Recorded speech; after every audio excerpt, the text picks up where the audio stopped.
it's Kevin Cohen, founder of Tech Ranch. Hey, today what we're going to talk about is a confusion that sometimes comes out with all the popularity of the lean startup practices and with all the focus a lot of times on investment. What I really want to talk to you about today is what kind of customers to be looking for. Why is this? Well, most people that come in, a lot of entrepreneurs that come into the Tech Ranch actually say investment, investment, investment. Tell me more about investment. And the truth be told, a lot of them aren't ready for investors.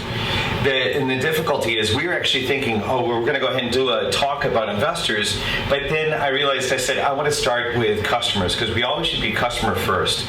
Here at the Tech Ranch, one of the things that especially the partners behind the Tech Ranch have is we've always focused on building customer relationships first, even before the investor relationship. Why should you care? It's because if you have something figured out about your customers, your investors are going to be more interested in what you have to offer. So let's do this. I want to actually take a concept called crossing the chasm. This is actually the technology adoption life cycle, which sounds really sophisticated, but really it's a concept that comes from crossing the chasm. You can read the book by Jeffrey Moore, or you can actually just, you'll get kind of a sense of this. So there's this curve called the technology adoption life cycle that looks kind of like this, where actually people who start looking at buying technology, sometimes they'll innovate it themselves. Then the next side is the early adopters. The next section we call early majority. The next section are the late majority and the laggards. Now, what's interesting about this is these are different people that are adopting technology. Now, the technology can be of all types. It doesn't have to be really advanced stuff, but it might actually be a concept that's new to the people that are engaging with it. I'll give you a couple examples, but the cell phone is actually a great example, right?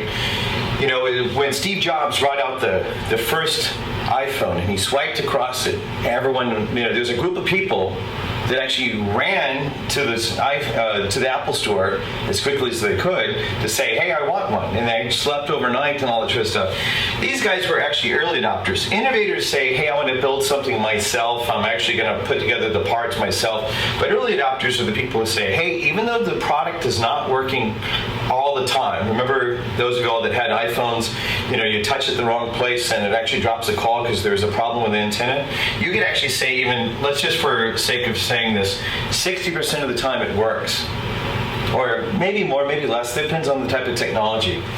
Whereas people that are early majority customers, they like to adopt technology early, but it has to work 100% of the time. The thing that I find most entrepreneurs are not doing is they're not differentiating between these guys, the early adopters, and the early majority customers. Why is it so important? You will kill your company if you're selling to guys here in the early majority and you haven't gotten everything perfect. But the truth be told, many of you, your technology is not ready for prime time unless you find the right kind of early adopter customer. We can actually see this as an example. Sometimes when I'm talking about this curve, about the different types of people that actually got involved in this, Facebook is a good example. Because of the Facebook movie, we all know that Facebook actually started at Harvard. So the innovator, actually started at Harvard. The first few hundreds of students that actually used Facebook to find each other were actually here. Early adopters that we might imagine that was across the Ivy League and the colleges, and then it spread out across different other segments where maybe young professionals got involved, older professionals got involved, and now even my mother uses Facebook. Now, there's no way that if you'd actually tried to sell my mother an application like Facebook, that she would have done it when it was actually way back here. It didn't make sense. Same thing about cell phones, same thing about any kind of early adopter technology. In my case, one of my first startups actually had a piece of technology that was for connecting to heterogeneous databases. And 20 years ago when I was doing this, most people had no idea what it was to build object-to-relational interfaces to these databases. It was not something that actually happened that often. Whereas now, 20 years later, anyone who's doing Ruby on Rails is actually doing what we were doing way back then. The main concept I want you to get about this is before you're really engaging with investors, you really need to figure out these people right here, these early adopters that love you versus the early majority customers that only like you. And if I have you take away just one thing, the takeaway is find these customers that love you. Really focus on the markets that actually, because you actually solve a specific problem where the problem creates so much pain, they'll actually love you and they'll work with you even though the fact of your software only works 60% of the time. Think about that. Think about actually how you engage in that. And so when we get to the next conversation, which is going to be about investment, it'll make more sense. And actually, if you solve this problem about being able to differentiate between the early adopters and early majority customers, you actually be able to solve a fundamental problem that couldn't happen in any other way. In my experience of building Skunkworks over the last 20 or so years, what's a Skunkworks? A Skunkworks is the ability to do disruptive innovation. That's actually my first 12 major customers for my first startup were actually, we were building Skunkworks for them, doing things that never had been done before. As an example, Dell Computer Corporation, the first $2 billion, cut that part out. Okay.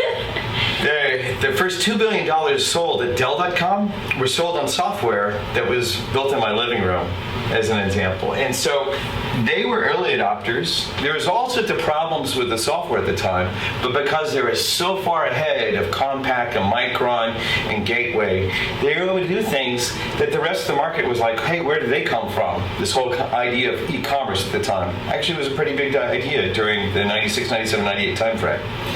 With that, think about who are your early adopters, focus there, and that'll set the tone for what we're going to talk about in our next video, which will be about investors. Thank you.